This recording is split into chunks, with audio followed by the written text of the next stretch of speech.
नमस्कार दोस्तों, स्वागत है आपका न्यूज़ का साइंस यूट्यूब चैनल में। आज के इस वीडियो में काफ़ी इंपॉर्टेंट टॉपिक मैं कवर करने वाला हूं, जिसके अंतर्गत मैं बात करने वाला हूं फिलीपींस के बारे में।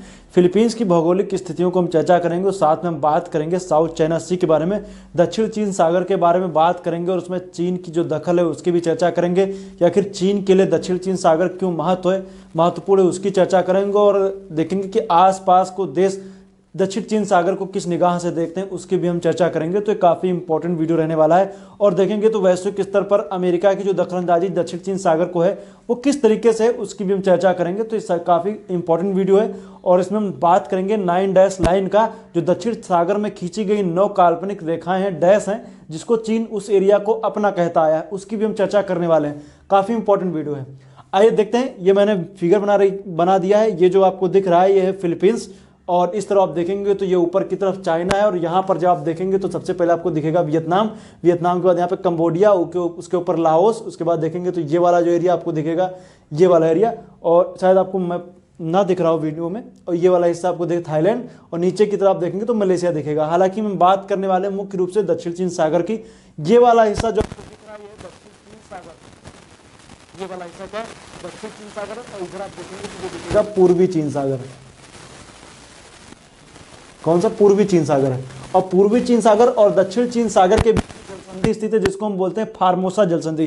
फार्मोसा ताइवान का पुराना नाम ही है, तो फार्मोसा जलसंधि, और याद रखिएगा तो फार्मोसा जलसंधि, ये ताइवान दिख रहा है, ये क्या है? ताइवान है।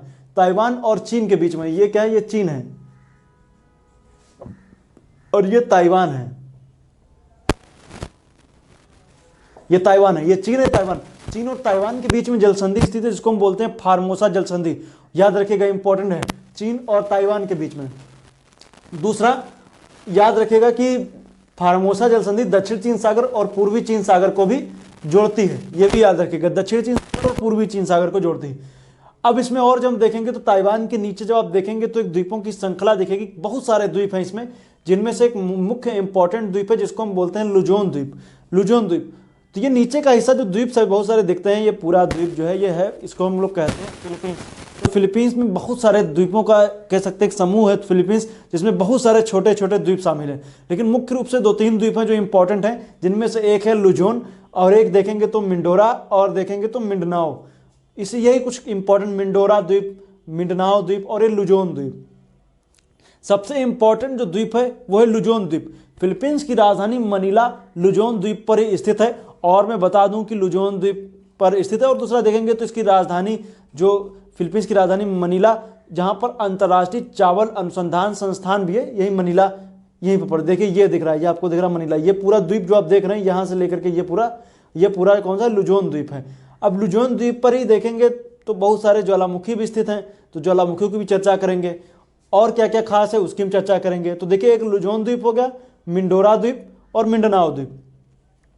और हम जानते हैं कि ये वाला हिस्सा रिंग ऑफ फायर में आता है। ये काफ़ी ज़्यादा यहाँ पर ज्वालामुखी वगैरह खूब आते हैं, तो ज्वालामुखी आने की वजह से यहाँ पर बहुत सारे ज्वालामुखी भी पाए जाते हैं, जिनमें से इंपॉर्टेंट है पिनाटुबो।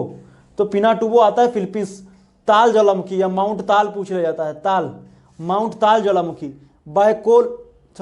मायोन ज्वालामुखी। ये कौन सा? मायोन ज्वालामुखी।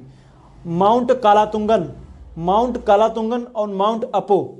तो मिंडनाओ द्वीप पर कौन से 2 ज्वालामुखी स्थित हैं? माउंट कालातुंगम और माउंट अपो, 2 ज्वालामुखी स्थित हैं।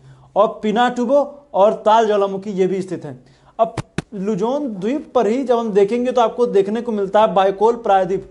तो बाइकोल प्रायद्वीप स्थित है जिस पर मायोन ज्वालामुखी है। तो मायोन ज्वालामुखी बाइकोल प्रायद्वीप पर स्थित है।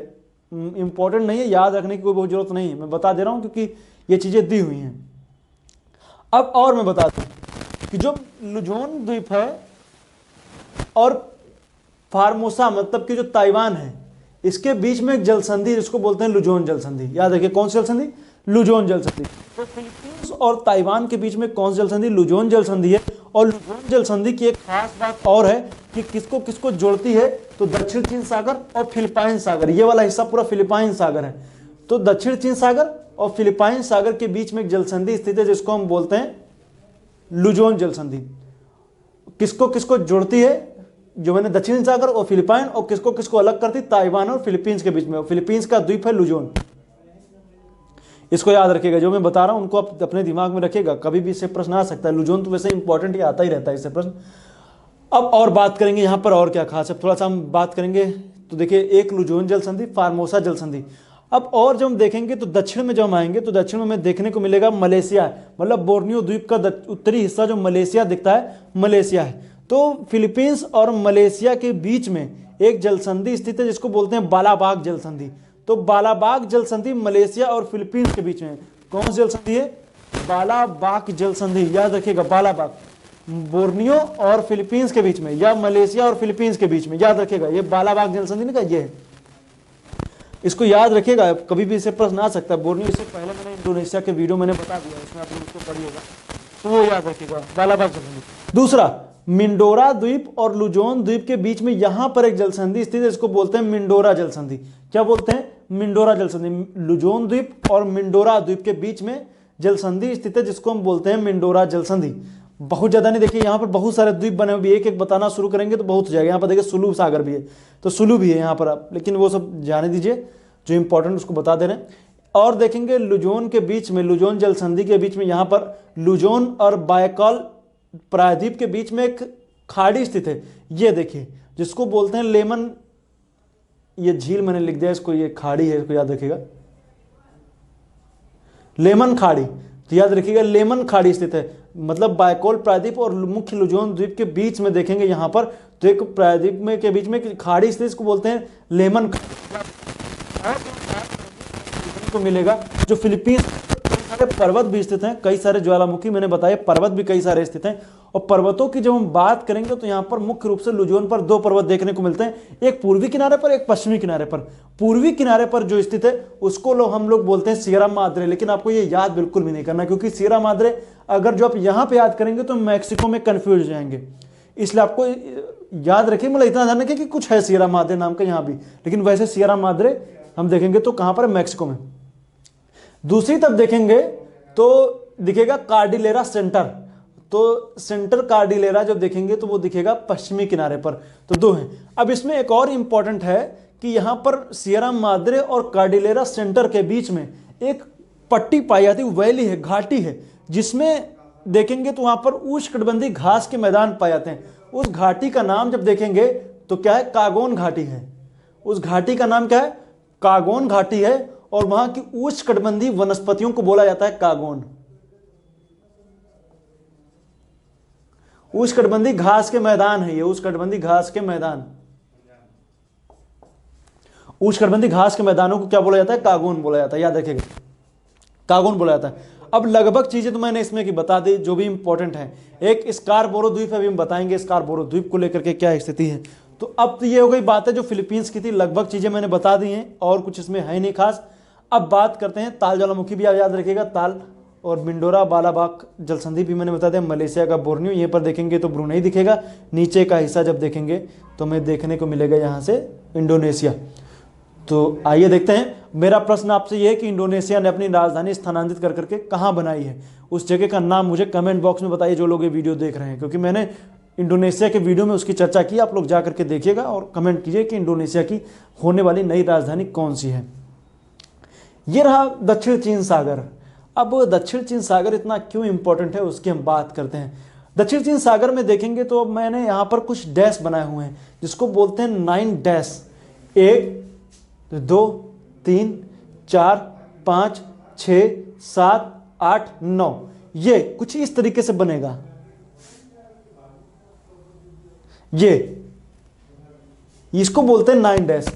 चीन इसको बोलता है मेरा एरिया है, चूंकि कहते हैं कि जापान जब द्वितीय विश्व युद्ध में जब जापान की हार हुई थी, जापान की हार के बाद में इस क्षेत्र पर चीन ने अपना अधिकार स्थापित किया था, तो इसको बोलता, उसको कहने का मतलब ये है कि ये मेरा है। तो लेकिन इंटरनेशनल जो समुद्री जल की जो संधि हुई है, समुद्री जल समझौता हुआ है, उसके अंतर्गत देखेंगे तो 12 नॉटिकल मील का एरिया जो होता है वो उसी देश के अंतर्गत आता है। लेकिन इसमें देखेंगे तो इस स्कारबोरो द्वीप जो है ये फिलीपींस के अंडर में आता था, लेकिन कहते हैं कि सब 2011 के आसपास की बात है, जब यहाँ पर फिलीपींस के मछुआरे यहाँ पर मछली पकड़ रहे थे, तो सीधी सी बात है चीन ने उनको चेतावनी दी और बोला कि आप वापस चले जाइए। तो इसको लेकर के अंतर्राष्ट्रीय संघ के सामने या अंतर्राष्ट्रीय मंच के में अर्थात संयुक्त राष्ट्र में ये मुद्दा उठाया फिलीपींस ने कि ये जो स्कार्बोरो द्वीप है ये मेरे अंडर आएगा, लेकिन चीन ने बोला ये मेरा है, उसका दावा था। लेकिन हालांकि अंतर्राष्ट्रीय मानकों में जब ये बात रखी गई तो चीन अपना दावा पेश नहीं कर पाया और बोला कि ये किस तरीके से आपके पास, ये आपका कौन सा दावा है कि स्कार्बोरो द्वीप आपका है। तो चीन ने अपने तर्क वितर्क कुछ प्रस्तुत नहीं किया और सीधी तरीके से वो जो संयुक्त राष्ट्र है हट गया। उसने बोला कि मुझे इस बैठक में भाग नहीं लेना है, और ये कह सकते हैं कि सिर्फ कागज का टुकड़ा है जो बताया गया कि फिलीपींस का है। हालांकि आगे चल करके फिलीपींस भी चीन के साथ में आ गया और स्कार्बोरो द्वीप पर देखेंगे तो वर्तमान समय में चीन के गश्ती पोथी आसपास इस पर गश्ती करते हैं। तो स्कार्बोरो द्वीप चीन के लिए क्यों महत्वपूर्ण है, सिर्फ बात स्कार्बोरो द्वीप की नहीं है, और भी सारे देशों की हम बात करेंगे। तो देखेंगे आखिर दक्षिण चीन सागर का आखिर महत्व क्या है, उसकी भी हम बात करते हैं। दक्षिण चीन सागर का इधर मैंने कुछ इंपॉर्टेंट फैक्ट्स लिखे हुए हैं। जैसे दक्षिण चीन सागर में मछली, देखिए वैसे तो दक्षिण चीन सागर में मछली बहुत पाई जाती हैं, बहुत सी मछलियां पाई जाती हैं, और इस एरिया में जब देखेंगे तो मछली पकड़ पकड़ के लोग अपना कह सकते हैं इकोनॉमी को सुधार सकते हैं। दक्षिण चीन सागर में आसपास के वियतनाम हो, और चाहे वो ताइवान हो, चाहे वो फिलीपींस हो, चाहे वो ब्रुनेई छोटा सा देश हो, या फिर मलेशिया हो, ये सब लोग अपना अपना दावा प्रस्तुत करते चले आ रहे हैं। लेकिन इसमें इंडोनेशिया इसमें दखलंदाजी नहीं देता है। तो ये मछली पकड़ने का काम चलता है इसमें। अब ये बताइए इतना बड़ा देश चीन सिर्फ मछली पकड़ने के लिए तो इसमें शामिल नहीं होना चाह रहा होगा कि हम सिर्फ मछली पकड़ेंगे इसमें। तो मछली पकड़ने के लिए हम अंतर्राष्ट्रीय स्तर पर मंच पे हम खड़े हो रहे हैं और सीधे सीधे विरोध करें। मिंडनाओ द्वीप जो छोटा सा, ये सॉरी स्कार्बोरो द्वीप बिल्कुल छोटा सा द्वीप है, हम गूगल मैप सर्च करेंगे तो आ जाएगा। तो उसके लिए इतनी माथापच्ची करने की क्या जरूरत है कि हम बिल्कुल सभी देशों से खतरा मोल ले रहे हैं या टक्कर दे रहे हैं। लेकिन सिर्फ मत्स्य उत्पादन नहीं है, इसमें कहना कि व्यापार पर नियंत्रण। दक्षिण चीन सागर के जरिए जब देखेंगे तो यहां से होते हुए, चूंकि आप देखेंगे तो यहां पर आपको एक दिखेगा जावा और उसके बाद सुमात्रा जावा। तो यहां पर देखेंगे तो मलक्का स्ट्रेट से होते हुए यहां से बहुत सारे जहाज जापान की ओर, कोरिया की ओर, इन सब जगहों पर यहां से होते हुए जाते हैं। और अगर जो कोई देश इन जगहों को अपना बना ले, मतलब वो एरिया उसका हो जाए, तो ये व्यापार पर नियंत्रण कर सकता है। और कोई भी गश्ती पोत या कोई भी जहाज उसके क्षेत्र में सीमा में दाखिल, मुख्य भूमि में से शामिल दाखिल होने से पहले ही वो यहाँ पर उसको अलर्ट दे सकता है कि आप मान लीजिए कभी ऐसी स्थिति बनी कि चीन से किसी देश का युद्ध हो जाए, तो वो देश क्या करेगा, उसको यहीं पर ही रोक देगा, वहां पर आ नहीं पाएगा। क्योंकि आसपास देखेंगे तो यहाँ पर कई सारे द्वीप हैं जिन पे चीन अपना दावा पेश कर रहा है, और कहते हैं कि यहाँ पर करीब कई हजार टन मिट्टी, कंकड़, पत्थर, ये सब डाल कर कह सकते हैं, जो पत्थर जो समंदर के अंदर पे देखेंगे जो कोई पहाड़ी है वहां पर क्या कर रहा है कि चीन उस पे पत्थर वगैरह ये सब डाल डालकर एक कृत्रिम द्वीपों का निर्माण कर रहा है। और द्वीपों पर सैन्य अड्डे बनाने की भी बातें चल रही है, बना भी रहा है, सैन्य अड्डे वगैरह बना रहा है, इन सब चीजें बना रहा है। तो इसमें पहली बात तो यह है कि पहली बात तो मत्स्य का उत्पादन तो ही व्यापार पर नियंत्रण कर सकते हैं, सैनिक हवाई अड्डे बना सकते हैं और बंदरगाहों का निर्माण कर सकते हैं। मान लीजिए कोई यहाँ पर कोई द्वीप पर आप बना लीजिए, और जब आपका द्वीप ये आपका हो जाएगा तो यहाँ से निकलने वाले जो भी जहाज होंगे आप उस पर कह सकते हैं कि आप लगे चुनेंगे। तो इस तरीके की भी चीजें होंगी कि यहाँ पर आप टैक्स की बातें होने लगेंगी, उससे भी चीन की अर्थव्यवस्था में सुधार होगा। अब ये आसपास के वियतनाम और फिलीपींस जैसे देश इसका अपोजिट में क्यों नहीं आते हैं? वो इसलिए नहीं आते हैं क्योंकि इन लोग के देश ऑलरेडी इतने गरीब हैं। वियतनाम की करेंसी उठा लीजिए, भारत से बहुत गिरी हुई स्थिति में है। तो अब इन सब देशों में वियतनाम हो गया, फिलीपींस हो गया, फिलीपींस में कहते हैं इंफ्रास्ट्रक्चर के ऊपर चाइना ने इतना ज़्यादा इस पे इन्वेस्ट कर रखा है कि ये इनकी हिम्मत ही नहीं लगी कि वो चाइना से जा करके टक्कर लें। तो ये इन्वेस्ट कर दिया, तो स्कार्बोरो द्वीप पर भी अब ये कुछ नहीं बोलते हैं फिलीपींस वगैरह की स्कार्बोरो द्वीप पर मुझे कोई हस्तक्षेप है, कोई नहीं, आप जो कर रहे हैं वो करिए, हमारे यहाँ इन्वेस्ट कर रहे हैं, पैसा भी दे रहा है अच्छा खासा, यहाँ पे इंफ्रास्ट्रक्चर के ऊपर चीन इन्वेस्ट भी कर रहा है, और इस वजह से ये जो छोटे छोटे देश हैं ये सब शांत हो गए। अब अमेरिका का क्या है, अगर यहाँ पर मान लीजिए कि अगर जो अमेरिका इस एरिया में दखलंदाजी ना दे, तो ये कह सकते हैं पूरा साम्राज्य जो ये वाला हिस्सा आप देख रहे हैं ना, ये यहाँ पे बाकी आगे चल करके जब देखेंगे भारत के समीप श्रीलंका के हम्पन टोटा तक चीन का ही पूरा एरिया आ गया। अगर जो इन एरिया पर पूरा चीन का आधिपत्य स्थापित हो जाए तो फिर आप समझ सकते हैं कि वैश्विक शक्ति बनने में चीन के कोई दिक्कत नहीं आएगी और कोई उसको टक्कर देने वाला है नहीं। अमेरिका इसमें आके बार बार में उंगली कर रहा है कि मतलब नहीं ये मेरा है, कभी मिसाइल दाग देना, कभी कुछ कर देना। हालांकि कहते हैं कि कई बार यहाँ पर इन एरिया में स्कार्बोरो द्वीप के आसपास यहाँ पर भी जो भी अमेरिका के प्लेन उड़ते हैं तो चीन के सैनिक चेतावनी दे देते हैं कि आप अपना प्लेन वापस ले लीजिए, नहीं तो मेरी मिसाइल दगेगी हमारी तरफ से। तो टकराव की स्थिति भी है। दक्षिण चीन सागर इंपॉर्टेंट क्यों है, तो आपसे पूछ रहा जाए कि आखिर वैश्विक स्तर पर देखें चाइना के लिए दक्षिण चीन सागर इतना महत्वपूर्ण क्यों है। तो दक्षिण चीन सागर महत्वपूर्ण क्योंकि व्यापार पर नियंत्रण कर सकते हैं, बंदरगाहों का निर्माण कर सकते हैं, सैनिक हवाई अड्डे बना सकते हैं, मत्स्य का पालन कर सकते हैं, और वैश्विक संदर्भ में वैश्विक शक्ति बनने से फिर कोई रोक भी नहीं सकता, वैश्विक शक्ति भी बन सकते हैं। ये सब चीज़ें हो जाएंगी। बाकी जो ये ताइवान है, ताइवान में जब आप देखेंगे तो ताइवान में कुछ खास में देखने को नहीं मिला। एक यहाँ पर एक पर्वत श्रेणी दिखती है जिसको बोलते हैं चुंग्यानसान। चुंग्यानसान यहाँ पर एक क्या है कि एक पर्वत श्रेणी है ताइवान के पूर्वी हिस्से पर आपको देखने को मिलती है। ताइवान की राजधानी ताइपे।